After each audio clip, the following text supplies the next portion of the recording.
এখানে বুটগুলোকে আপনারা একটু নেড়ে নেড়ে দিবেন এবং আমার কিছু পানি অ্যাড করার প্রয়োজন পড়েছে, তাই আমি কিছু পানি দিয়েছি যাতে বুটগুলো ভালোভাবে কুক হয়। আর এখানে আপনারা সবসময় রাতে ভিজিয়ে রাখবেন বুটগুলো, আগের দিন রাতে, তারপর সিদ্ধ করে তারপরে রান্না করবেন। এই পর্যায়ে আমি বুটগুলো দেখতেই পাচ্ছেন মোটামুটি কুক হয়ে গিয়েছে, অলমোস্ট 80%। এখন আমি টমেটো অ্যাড করে দেব। এটা সম্পূর্ণ অপশনাল, আপনারা চাইলে টমেটো নাও অ্যাড করতে পারেন যদি আপনাদের বাসায় না থাকে। টমেটোগুলো দেওয়ার পর এবার আমি আবার একটু ঢেকে দিব কুক হওয়ার জন্য 2 মিনিটের জন্য। এবার আমরা নেড়ে নিচ্ছি স্ম্যাশ করা আলুগুলো দিয়ে।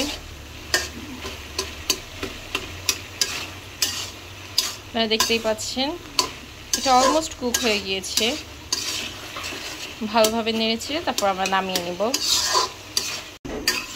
নামানোর আগে আমরা একটু ধনেপাতা অ্যাড করে নেব।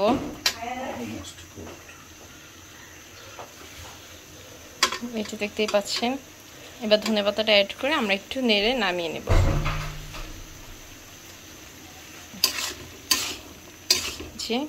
নেড়ে নিচ্ছি, এবার নামিয়ে আপনাদের